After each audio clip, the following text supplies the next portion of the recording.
What's up, everybody? Shauna D Man here, and welcome back to the channel. Hope you guys are doing great. I hope you guys are having yourselves a great week. We are here and back with the final episode of season 1 of Daredevil Born Again. Dropped last night on Disney Plus.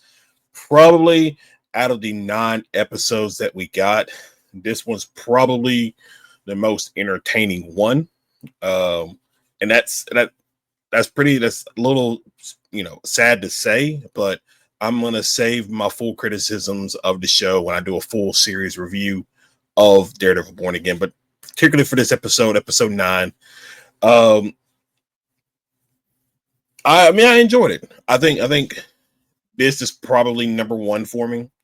It was a little, I don't want to say it was spoiled, because like when you go on to Disney Plus, jump into Daredevil Born Again, it had a picture of both Punisher and Daredevil in it, so it kind of ruined it for me. That I was like, oh, Daredevil or Punisher's in this one, which I was happy for, because obviously I would have been okay, I guess, if we only got the one little Frank scene at episode 4, but we got an entire full episode to go along with Matt Murdock and Karen.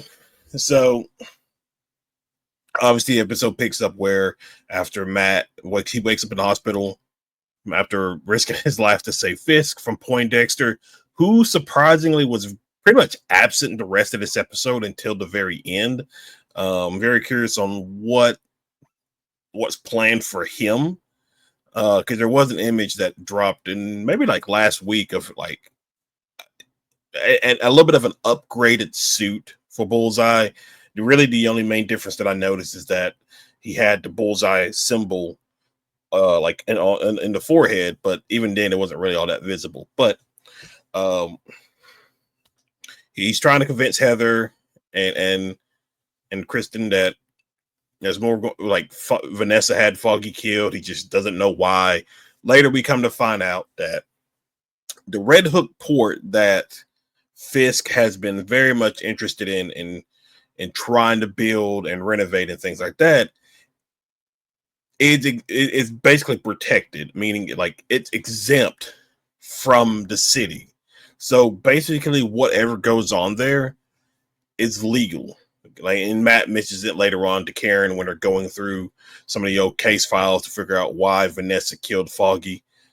Like, Fisk is redoing to make it like a Fisk estate, to where whatever he does there is legal. Gambling, money laundering, prostitution, whatever you name it, it can be done at this port because it's exempt from the city and really pretty much the country, which realistically I don't think that would actually happen.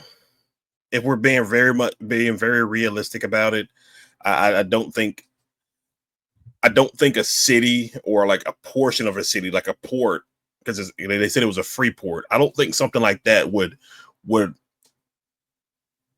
really roll in this day and age. So it's whatever. It's a TV show. I just don't think in reality that would make sense for a single port to just be outside the law, if that makes sense. But that's just me. Maybe other people will have an opinion about it as well. So Kingpin sends Buck to basically make sure Matt is permanently dead, because what's better than a live vigilante, a dead hero? And then really love the interaction. And I guess he just was able to hear Frank's footsteps or something like that, but because Matt escapes before Buck gets there, because the power went out. They shut down the power, and he goes up to this one room, and I was curious about what he was doing. And then lo and behold, there's Frank coming to check in on Matt to make sure he's safe. And Karen is the one that called and told Frank to go and check out and make sure, Matt gets out safe. And he, you're watching him, that kind of stuff. He's all clean shaven. He looks good. He's got the Punisher symbol on.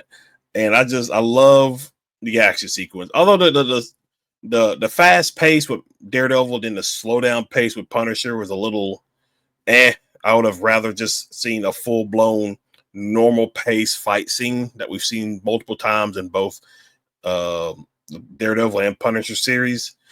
But needless to say, I really enjoyed watching where you have Daredevil just knocking out these corrupt police officers, and Punisher's just basically killing them. Like he took one guy's head and shot it through a table. I think he shot the other guy through a wall.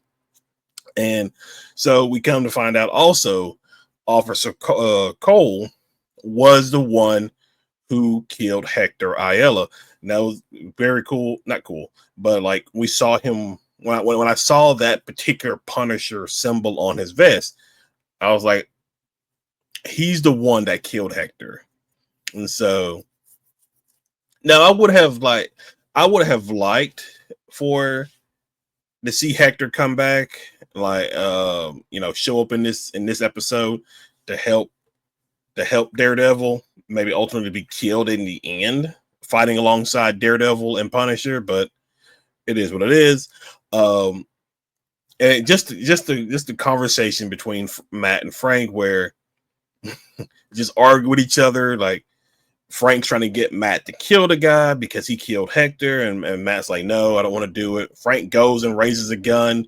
He's like, Matt's like, I don't want this, and Frank shoots a random police officer, and they just get into an argument. It's just like, I love it. I love the banter. I love the chemistry between these two characters. It's very good. I do enjoy it. Like, this is, out of the entire 9-episode series, this is one of the best parts of it. And we saw it in episode 4. We got to see it again here, and I just love it. But needless to say, it all comes crashing down when somebody throws like an explosive. It was a grenade, but I don't know if they threw more than one or what, but it was a grenade, and Matt, they both jump out the window. Matt grabs Frank and not zip lines, but like fires his hook, and they just crash on the car, and the building explodes. Well, at least the top floor explodes. And I was like, well, it's not on Matt's conscience now because the guy's dead. He clearly died in that explosion. So, but that's when Karen shows up. Again, very surprised to see her. Although you probably could have made the case that she would show up again at some point.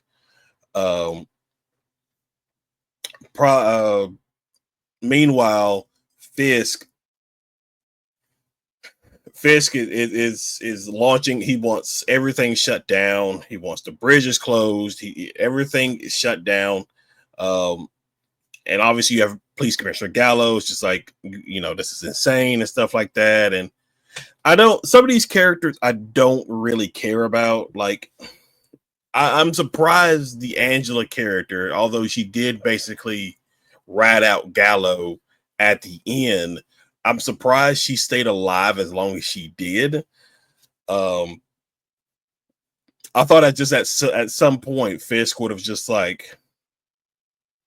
would have killed her, honestly, but I'm surprised she lasted his entire series. Now we'll see what happens with the next season, but very surprised that she stayed alive as long as she did.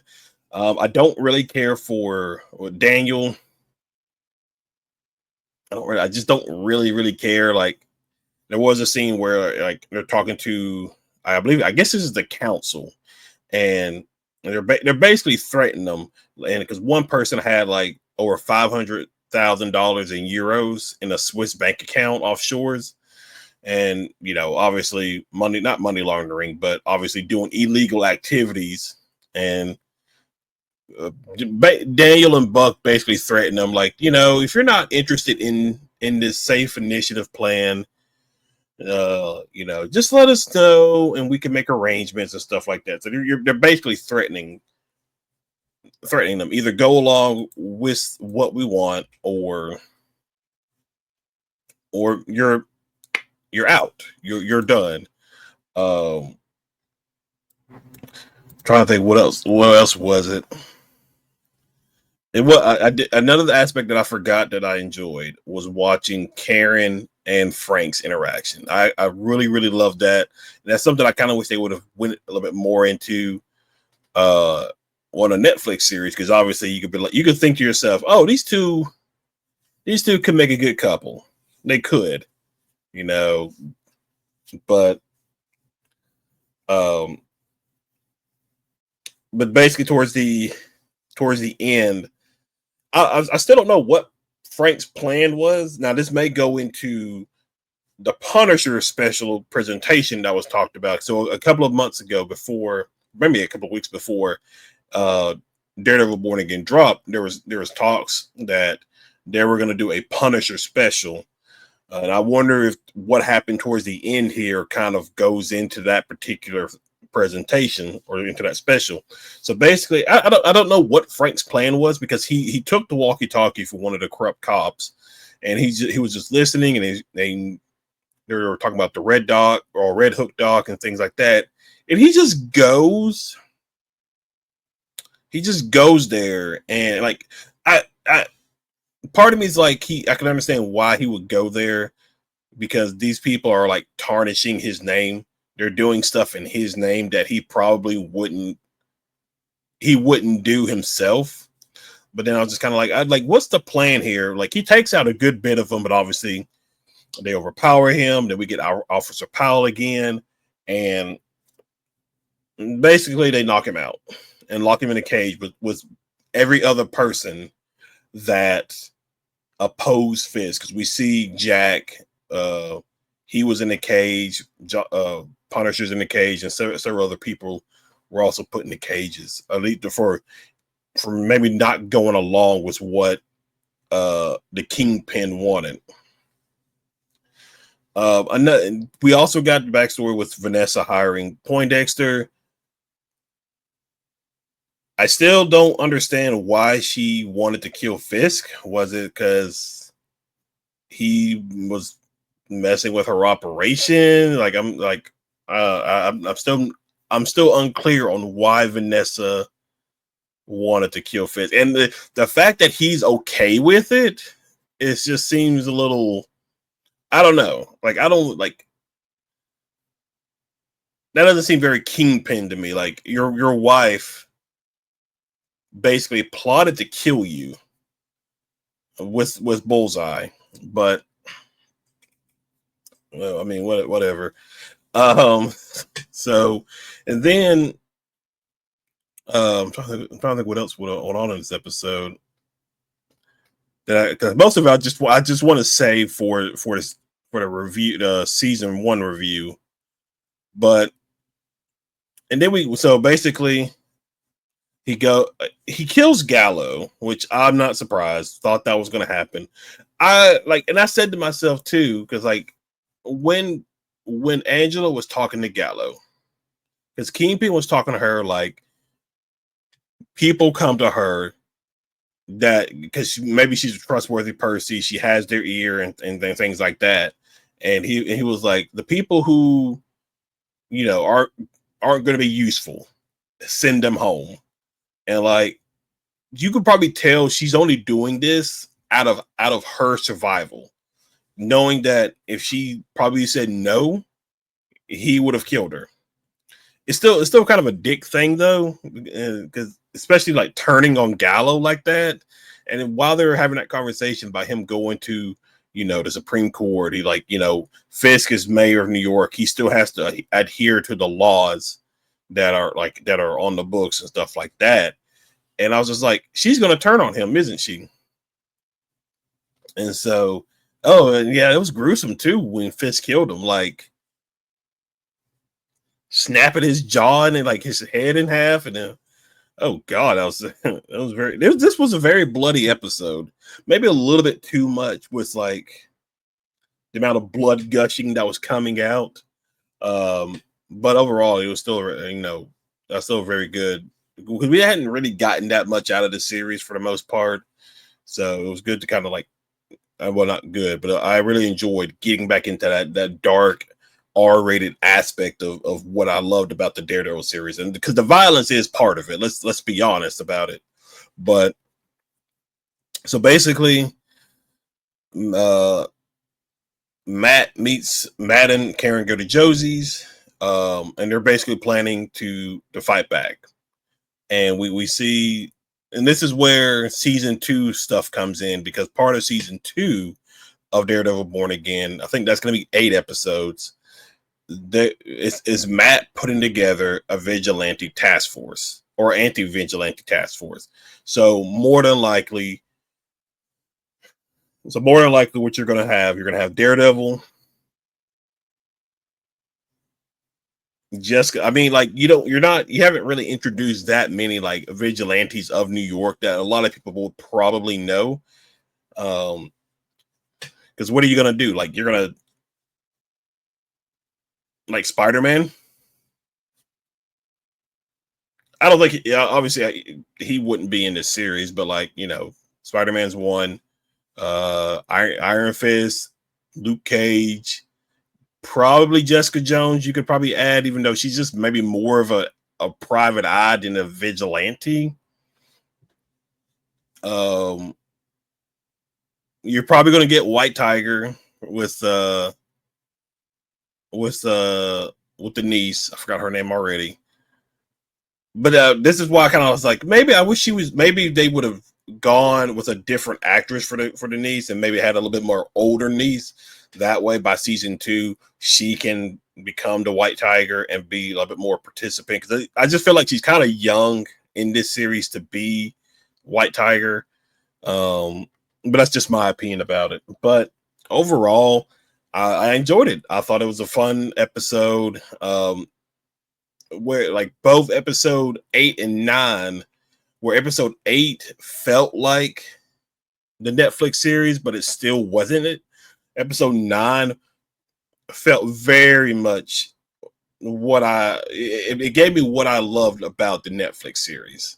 And so that's overall, I really enjoyed the episode, and I am very curious because they are going to have to do some course corrections, because I don't think this show has been tracking as good as they would have hoped. I think a lot of people have not liked the show. A lot of the elements, when I do my full review, I'm going to go more into it, because there are a lot of issues that I had with this series, but a lot of it is just like a lot of people have not liked it. Some decision making and stuff like that as well. Oh yeah, Heather becomes the commissioner of mental health for Fisk, and Matt was right when he told her Fisk is going to trap her in his web, and he literally did that, and she went right into it. So but besides her, there are some characters that I just didn't like in this series, but we'll talk more about that later on. So that is it for this review. So this weekend, I believe this Friday, if I've timed it up correctly, this Friday we'll be doing a live stream of Star Wars Celebration. I believe it's 9 a.m. Japan time. It'll be 7 p.m. US time, Central time. And so we won't do like a long live stream go throughout it, but we're gonna be on live for a good bit, just watching a lot of the stuff with Star Wars Celebration. So that is going to happen this Friday. This Saturday on the gaming channel, we'll be doing part 2 of the live stream of Ghost of Tsushima. So definitely check that out as well. And then I have some other videos coming out a little bit more quickly within the coming weeks. So you guys definitely want to keep an eye out for that. But other than that, guys, thank you for hanging out. Thank you for watching. Drop in the comment section. Tell me what you thought about the episode. What are your thoughts on the series as a whole? But other than that, I will catch you guys in the next video. Y'all have a good one. See ya.